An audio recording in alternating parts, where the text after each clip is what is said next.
What is up, ladies and gentlemen of the online Jamily? Jamiroquai 2000 here with yet another episode of the QUAICast Jamily podcast. All the latest Jamiroquai news. In today's episode, which is going to be a little bit extended, we had yet another little incremental change and update done on the official Jamiroquai online website, of course, at Jamiroquai.com.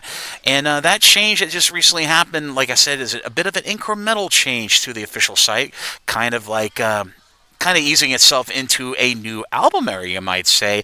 Not to mention that this section of the official Jamiroquai website, the About page, which is always considered a bit of an introduction page on any website on the in the information superhighway, is basically a short little introduction for anybody who's not familiar with the music or the history of Jamiroquai to get a little bit of a refresher on where Jamiroquai started, where they're going, and where they're going to end up. Now, the first major incremental change that happened on the official Jamiroquai website, at least past the end of the automaton era around 2020, was that they changed the fonted Jamiroquai, which I should say the font for Jamiroquai did see a bit of a fontello upgrade in the year of 2013 with the first three album 20th anniversary reissues of Jamiroquai's first three albums, but they did replace the Jamiroquai iconography on the top left-hand corner of the Jamiroquai official website with the new metallic one that had been used in all the previous press releases and artwork hyping up the upcoming November through December Heels of Steel tour, which will be, of course, emanating from spots in Europe and the UK. Well, the second major change was the About page on the official Jamiroquai website. Like I said, an introduction about Jamiroquai. The previous introduction, which had been existing from between the years of 2019 to probably mid 2025, was kind of flawed and had a lot of incorrect statements within the confines of that. And ironically, I had gotten in touch with Jamiroquai HQ management a few years ago, noting that this page is kind of important and needs a little bit of an update. Well, apparently it took them several years to get around to updating this page, but it is available now at Jamiroquai.com. You just click on About on the top right-hand corner of the official site. But I thought I'd record an episode of the QUAICast to do a verbal read-down of the new write-up with the introduction about Jamiroquai on the current Jamiroquai official website. Now, the following I'm reading is the new write-up on the new About page at Jamiroquai.com, updated as of September 1st of 2025. When a band almost a billion YouTube views and more than 1.7 billion streams from 5.5 million monthly listeners on Spotify alone, it's clear that they are a major contemporary musical presence. When you add in 15 Brit Awards nominations, an Ivor Novello Award, a Grammy nomination for Best Pop Album, the Guinness record for Best Selling Funk Album, more than 27 million global album sales, and multiple sold-out world tours, it becomes obvious that they don't need any kind of introduction. Let's do it anyway. Well, let's do one anyway, sorry. Founded by singer-songwriter JK, whose vocal talents, larger-than-life personality, and the love of flamboyant headwear have made him the familiar focal image of the band. Jamiroquai hit the ground running in the early 1990s. For more than 30 years, their unique blend of future funk has seen them create their own musical niche truly without rival. JK is the driving force behind this level of success. Actually, his much publicized love of high-performance cars creates a good analogy for the way he has steered the band to worldwide fame. Quoting what JK says here, "I'm aware that my music that we do is not a mainstream thing," he said recently. "I've been very strict on what I want to do. I want to do it this way." X quote. As well as claiming the #1 album slot in the UK 4 times, Jamiroquai has influenced many other artists and picked up famous fans such as Pharrell, Thundercat, and Tyler the Creator along the way, while also appearing with Stevie Wonder, Diana Ross, and now legendary TV performances at a music awards. I added the music awards part. Activity for the band slowed down around 2017 after Jay endured a back injury which required medical treatment, and years that follow saw the entire global music industry grind to a halt during the worldwide pandemic. It all led to what was effectively the longest break in Jamiroquai's career to date, apart from a handful of limited edition previous Jamiroquai releases and selected shows that particularly appealed to Jay. In March of 2024, a post on the band's official Facebook page finally brought the news that the fans had been waiting for. Jay shared a reel showing that the band was back in the studio where they are recording the brand new album. Now, this actually counts as the first outside of Heels of Steel, confirmation that Jamiroquai has been working on their ninth studio album, which, they're currently off record label right now, so it's questionable where this album might end up going. But for a compare and contrast, the next following segment I'm going to read is going to be the old About page from the Jamiroquai official website, which was put up around 2019 and has existed up to its update in the aforementioned September 1st of 2025. And here's the old About page text. A band called Jamiroquai arrived on Earth in the 1990s and are led by a young jazz-influenced soul man called JK, a.k.a. the Buffalo Man, a.k.a. the Cat in the Hat. Okay, he's called the Buffalo Man? Okay.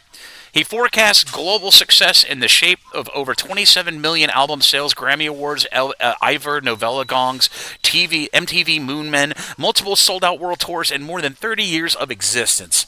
It starts with the release of their first single, When You Gonna Learn. It is a hit. People are listening and dancing. A lot. Jazz and funk are the past and future, and now is forever present. Sony Music signed Jamiroquai to an 8-album record deal. And this part right here, I'm saying vocally, is not in this article, but originally was a 6-album deal. But, who's going into corrections? Mercy on Planet Earth is born and is played everywhere, earning their first #1 album in the UK album sales charts. The Return of the Space Cowboy follows shortly after as album 2, and it hits platinum status. The United Kingdom have become one with the band, and the Jamiroquai bond with Japan, Australia, New Zealand, Latin America, and most of Europe. The single Virtual Insanity makes America sit up and watch, too, as the music video is beamed into every home with JK dancing on a conveyor-belted floor, dodging sofas and defying gravity. All right, and this bit here is some of my anecdotal comments, okay? First off, Virtual Insanity wasn't traveling on moving, so to do a big transition from Space Cowboy into Virtual Insanity is a little weird. Not to mention saying he's dancing on a conveyor belt floor. We all know that the music video was filmed with a room on wheels and basically was compassedly directed around an aircraft hangar. And so there was no conveyor belt, but I'm sure that is just a reference point to how he used a conveyor belt in his performance of Virtual Insanity at the MTV VMAs in the year of 1997. Back to the write-up.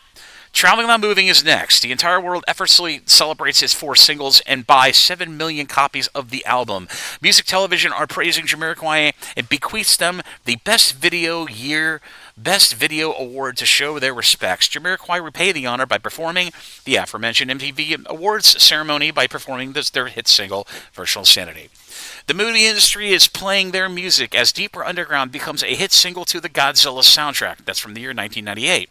It is the first track out of the blocks for Synchronize, an album that gives us more dance energy than the entire Isle of Ibiza at 5 a.m. Okay, interesting analogy there, but we continue.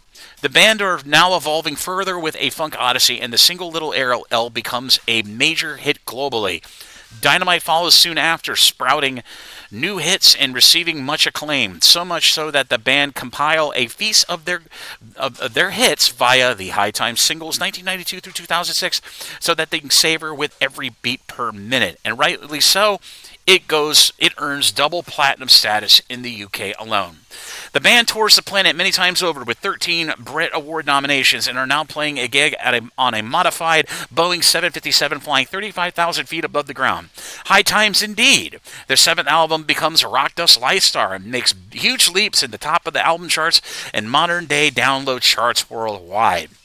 Throughout all these years, Jamiroquai's music remains true. They are the future and the past, and regenerated in 2017 with Automaton, their 8th studio album, challenging man versus machine versus planet Earth. That's absolutely true. Continue reading. The record is filled with smooth sci-fi grooves, soulful electro-funk, and the throwback techno vibe. From the intergalactic grind of the title track to the hand-clap disco of the first single, Cloud 9, technically, Automaton was the first single, but who's really trying to correct them? And cruising in the cruising sunshine of Something About You, it's every inch a classic Jamiroquai album and then some. New arena dates are booked around the globe and shift faster than a dancing space cowboy on a conveyor belt. Again, more unnecessary imagery, which is kind of flawed. But anyway, back to the write-up. Fans embrace their return more than ever, along with a new generation who have found a new love for a band called Jamiroquai. No emergency here then, just damn good music to last a million years. and beyond. Okay, those are both of the about page write-ups from the current Jamiroquai official website. The one I just read was the old about page that existed between 2019 to 2025 write-up, and then the one I read at the beginning of this episode of the QUAICast was the new one. If you'd like to see screen grabs of both of these about pages on the Jamiroquai official website, I'll be sure to put screen grabs of both of these write-ups down below in the description area of this episode of the QUAICast podcast down below upon its upload on Spotify, and of course on select episodes I upload on my YouTube channel. As always, this is Jamiroquai 2000. Thank you again for listening, and if any more new ninth album updates come up, especially website updates or anything, you're sure to find it here on the QUAICast. As always, this is Jamiroquai 2000. See you again really soon with more new episodes here on the QUAICast JAMILY podcast. Thanks for listening, everyone, and I'll see you around.